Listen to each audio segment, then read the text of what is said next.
Where's Da Vinci? In 2005, Eminem would check in with the Detroit radio station Mojo in the Morning, giving them an update and admitting that he indeed went into rehab to get clean. I actually, when I went into rehab, I kind of went into it like with the notion of I'm gonna get clean. I'm gonna get off this stuff before it gets too out of hand. I want to nip it in the bud. With Eminem later telling the New York Times that he had struggled in these scenarios, suggesting that he felt uncomfortable being a high-profile celebrity in rehab, with fellow addicts apparently stealing his clothes and constantly asking for autographs. So at this point, both Eminem and Kim had done their time in rehabilitation facilities, and for the time being, doing their best to kick their addictions. According to the lyrics of Eminem's later track Bad Husband, witnessing Kim pull herself together in rehab motivated him to consider giving the relationship another try, with Kim later explaining that after rehab, Eminem asked Kim to stay with him and spend more time with the kids, with this closer attempt at co-parenting soon turning into a 2-year live-in relationship. I came home from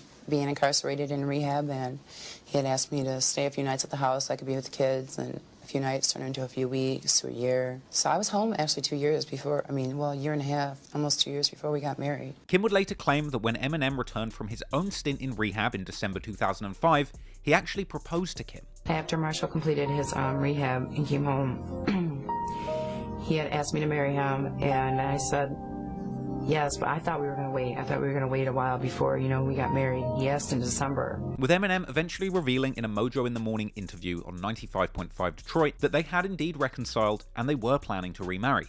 My wife, Kim, she is like the biggest, she's waiting in line to get him. I want to stop for a second. You just said my wife, Kim. Are you and Kim back together?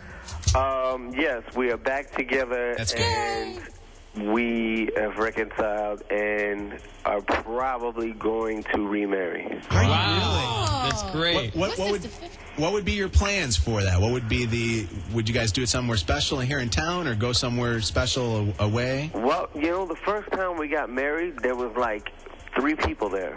There was like the lady who married us, and I can't remember who else was there. But plus, you didn't have any money back then. Flower girl, and this time with everything that we've been through, oh my God, it's been a roller coaster, and I'm sure people get an idea of the story. Sure. It's like a back and forth relationship, and there's so many people that have those.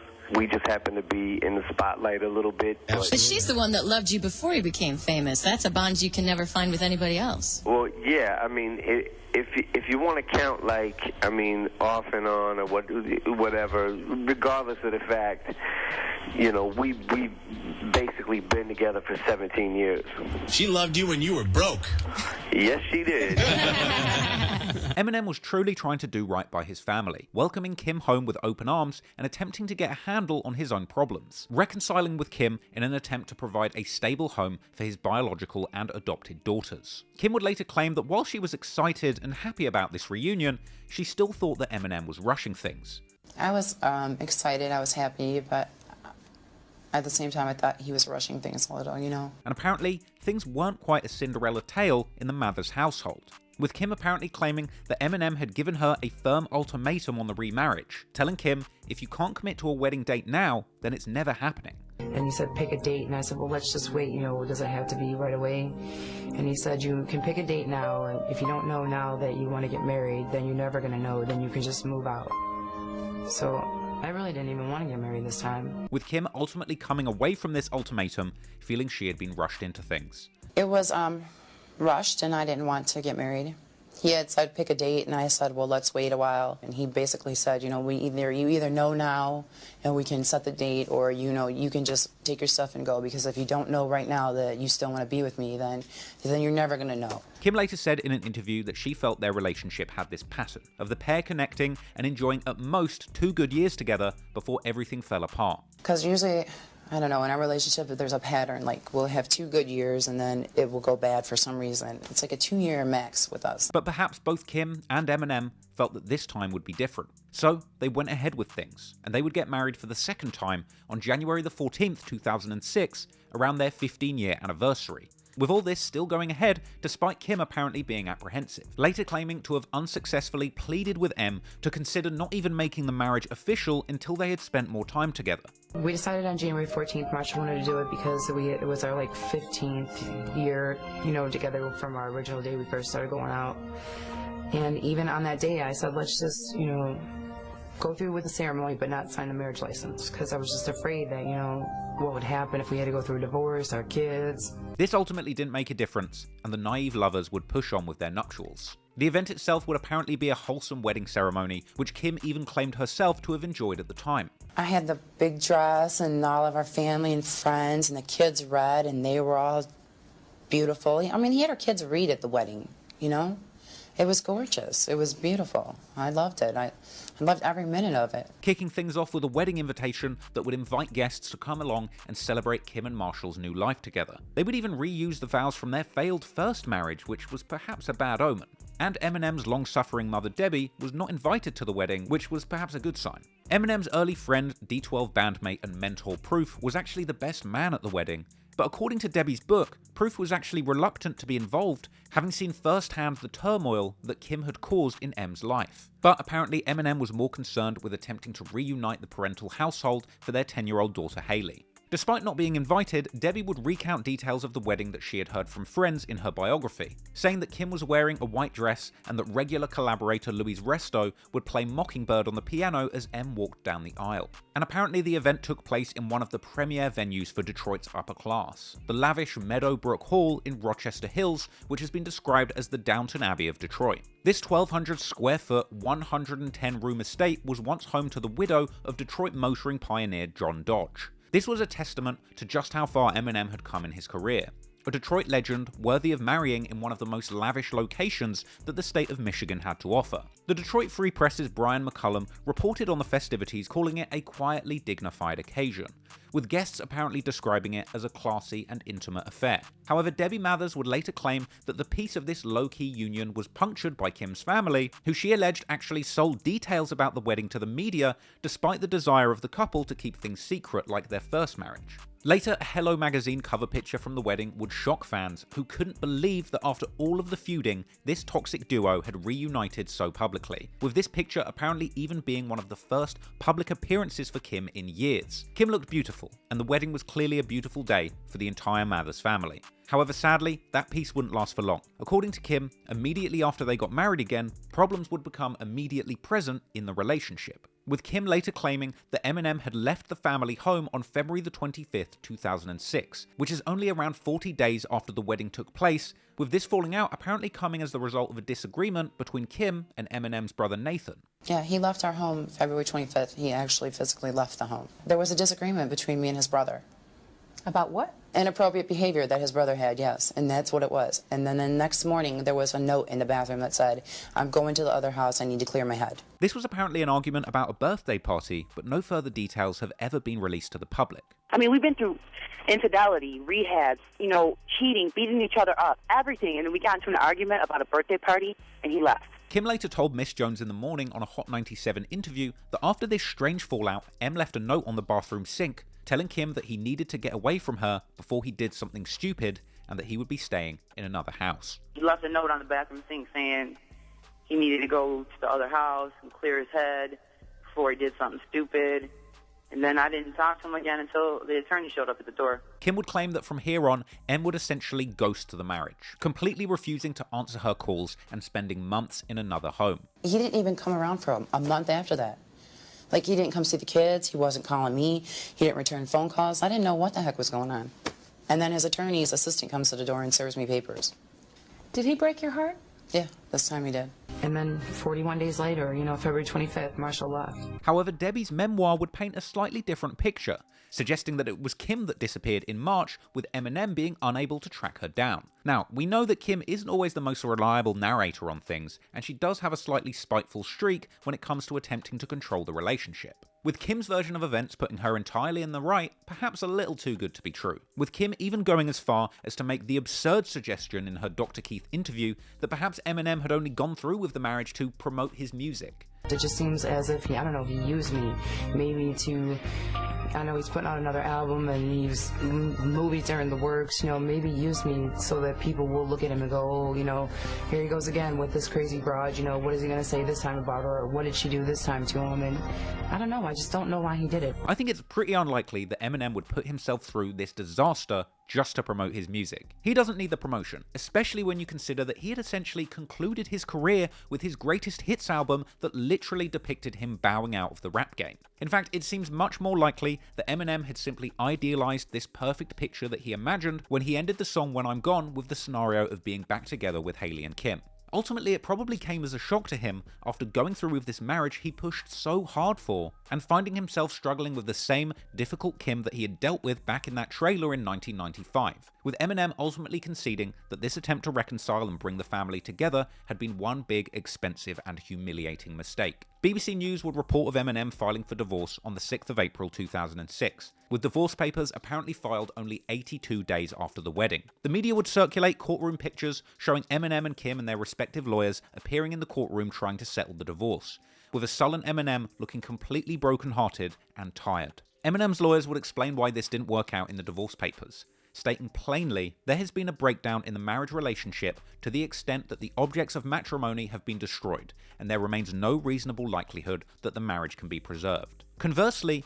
Kim's lawyers would put out a statement suggesting that the divorce came as a surprise to her, but ultimately suggesting that Kim would indeed have to deal with this unfortunate fact and the marriage would go ahead and be terminated. And ironically, the judge that oversaw this divorce would be the very same judge that had presided over the case of Eminem pistol whipping John Guerra for kissing Kim in the parking lot all those years ago. I can't imagine what went through his head when he got that divorce case through on his desk, honestly. But regardless, the judge would admit that the couple had conducted themselves with dignity and respect, with this divorce being amicably finalized and custody of the children being agreed to be shared by Eminem and Kim. However, despite the judge patting Eminem and Kim on the back for keeping their composure and dignity in the courtroom, that would unfortunately not be the case when Kim got out of court. Because the following year, in February 2007, Kim would go on a media tour in an attempt to seize the narrative regarding her divorce.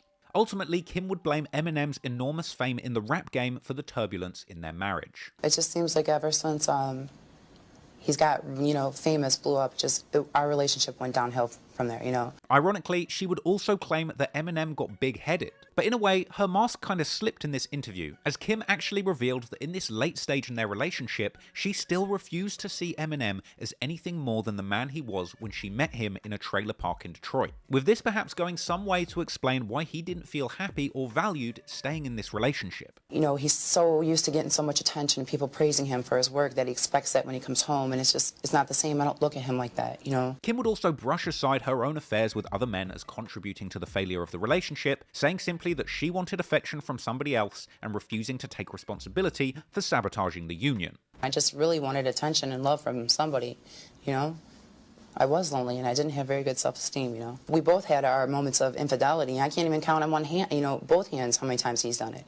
But I'm not out there, you know, publicly humiliating him and putting all of his faults out there for the whole world to, you know, criticize him over. Following that ABC News appearance, on February the 16th, 2007, Kim would then check in with TV's Dr. Keith to elaborate further on her relationship with Eminem. Eminem's ex-wife. People really don't know who the woman behind the headlines really is. Breaks her silence. It just seems as if he used me. And shares her heartbreak. Today we're going to hear from two people who say their lives were changed completely when they became household names. Our first guest, Kim Mathers, became famous simply because her megastar ex-husband Eminem chose to write about her in his songs. But since then, the media's followed her every move and past mistakes. Take a look. During Eminem's rise to fame and the whirlwind that followed, one woman was the constant in his life. Kim Mathers met Eminem when she was only 14, and their daughter Haley was born just 5 years later. Next came the years of drama, infidelity, arrests, suicide attempts, drugs, and custody battles. They even got married and divorced, not once, but twice. And through it all, Kim has remained silent.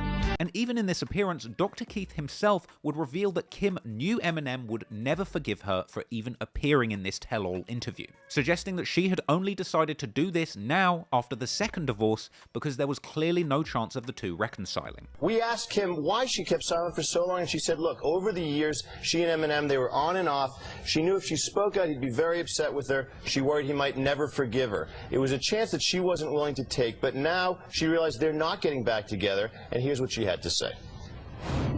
I've decided to come forward and speak up because of the way that I believe that the world or people in general view me, because of the things that have been said about me by Marshall on record and in print. Ironically, Kim would claim that her motivation for the interview itself would be to set the record straight and tell the world she isn't the bad woman that Eminem portrayed her as in the music. Kim feels that Marshall, as she calls Eminem, has unfairly portrayed her in his songs, and the media only focuses on the negative aspects of her life.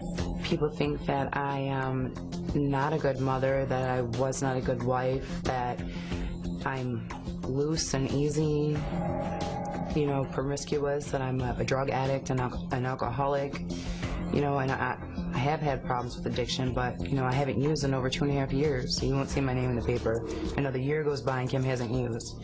But the minute I make a mistake, you know, it's everywhere. But she would go on to refuse to take a shred of responsibility for the failings in their relationship, repeatedly blaming Eminem and his fame for all of their problems and misfortune, as if somehow Eminem's talent and subsequent success was some kind of infliction on her, ignoring the fact that she had actively tried to sabotage him and his passion for music from the very start of their relationship, as well as overlooking the fact that when Eminem's success became apparent, she was the one rushing him into that first marriage. Throughout the interview, Kim would complain about the way Eminem portrayed her in his lyrics, without sparing a single thought to how her behaviour towards him over the years might have impacted his mental state, or even driven him to reflect so negatively towards her in his lyrics. I believe that maybe Marshall uses his private life a lot of times, and he'll only put the negative of his private life out there, you know, maybe to get a pity trip or sympathy from people, or maybe it's just his way of therapy. I'm not sure why he does it, but I'm tired of hearing about it, really. Kim would also make a very bold claim in this interview,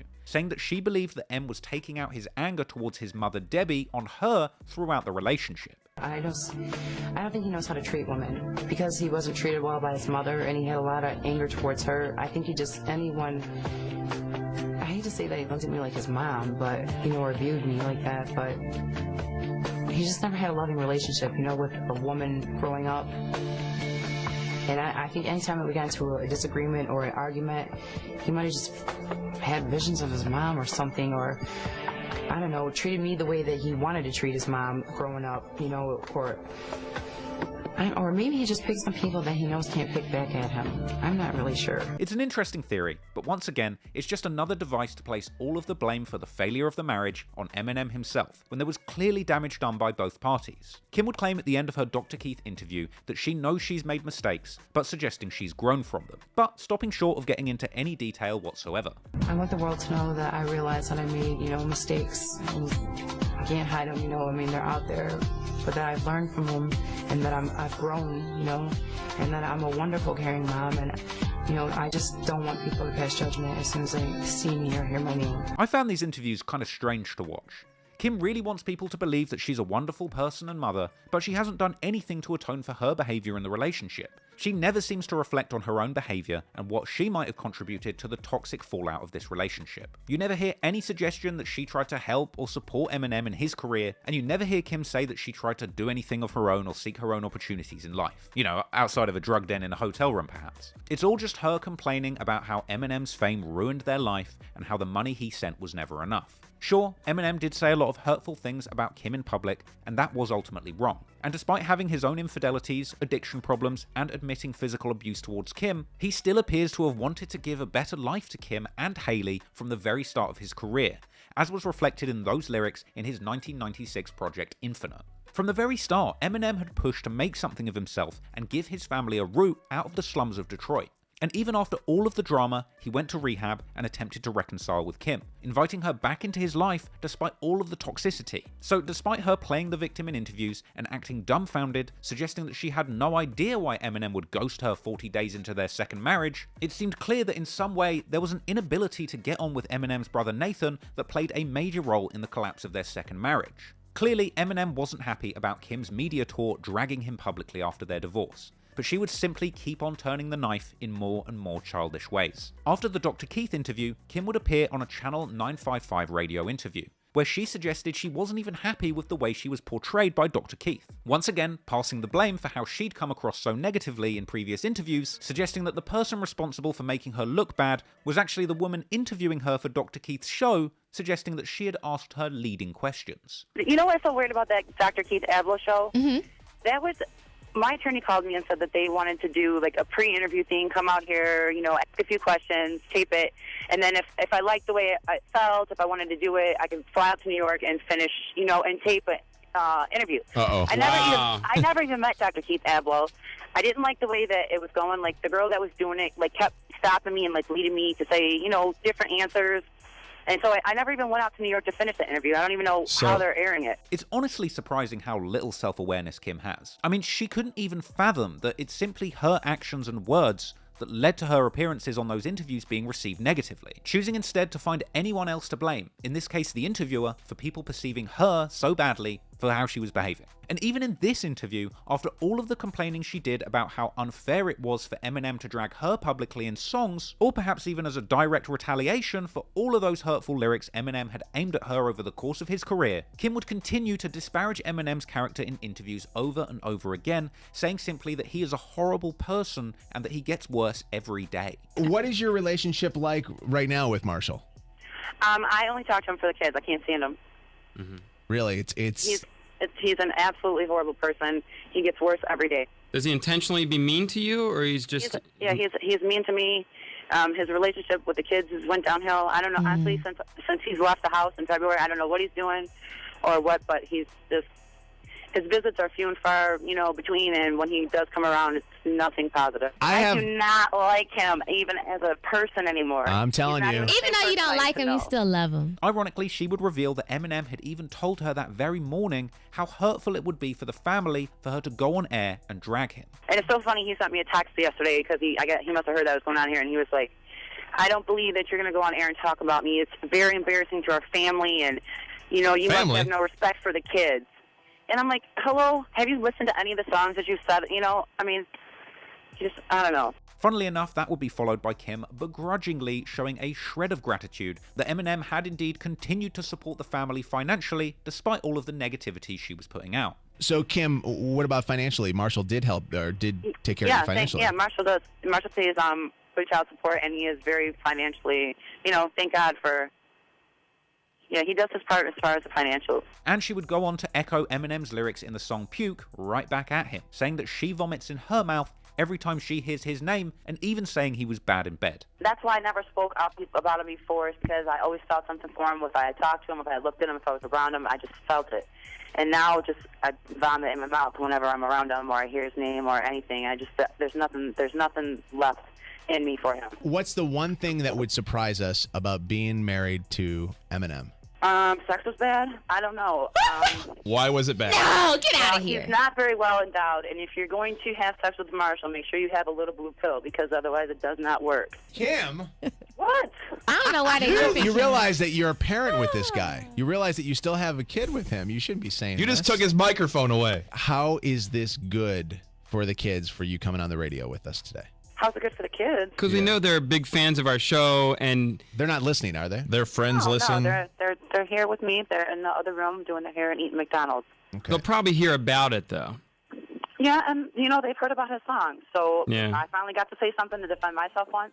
As time went on, Kim would continue to do interviews trashing Eminem and opening up about their time together, including a March 26, 2007 interview with Miss Jones on Hot 97, where she claimed that he was acting like a little girl for being upset about her doing these interviews. With all this, despite an apparent court order that supposedly forced them not to trash each other in front of the kids. How many songs, how many interviews has he done about me? I mean, in most of his interviews to begin with, he's complaining about freedom of speech and how people want to censor him. And now I say I do a couple interviews, and he's crying like a little girl. Right. I never not once went to a court trying to get him to not say nothing about me. Now I got a report that it says that y'all agreed to not say anything on both sides, so that's not true. That's something that his people said. And we signed, first of all, it's a parental order that the judge has. It's like, I guess he gives it to all couples that are having problems. It's already drawn up. There was nothing special made for our case. And it basically says that we'll try to promote parenting time with the other parent and not speak bad about each other to the kids or while the kids are present. And I agreed to sign it, right off the get. Marshall had a problem. He didn't even show up in court. We had to contact him by phone. It was such a big deal. He wasn't even there. And then I guess he was complaining, saying that he's going to try to appeal it. Anywho, Kim's Get Back radio tour would indeed continue. In the Miss Jones interview, Kim would also claim that she was single and on the dating market once again, but suggesting that it was a bit of a struggle for her to date due to her notoriety and reputation. Have you moved on romantically? Are you dating again? I've been on a few dates. I'm nothing serious or nothing, but I mean, trying to anyways. It's hard, Right. I got my name out there, and I don't know who to trust, and it's hard to date after you've been married to somebody famous. No doubt, Eminem was completely devastated at what was going on, not just at the failure of his second marriage and inability to reunite the family, but also at Kim subsequently humiliating him in front of the whole world. Sure, he'd done it to her previously in his music, but he had seemingly tried to put that in the past, shelving his Slim Shady persona and stepping away from the limelight in an attempt to become a family man. But this attempt had ultimately failed spectacularly. But that wasn't all Eminem was dealing with at the time, because all of these challenges would have to be combined with the devastating death of his beloved day one best friend Proof, with Eminem finding himself a completely broken man, losing everything dear to him within the space of a few months. And with all of that weight on his shoulders, it's really no wonder that he would slip back into his old habits, allowing addiction to take hold. And over the next few years, Eminem would truly fight for his life, with a pill-popping habit ultimately being the only thing he could rely on to numb the pain, a habit that he would narrowly survive, fortunately overcoming addiction and eventually returning to the rap game triumphant as a completely changed man.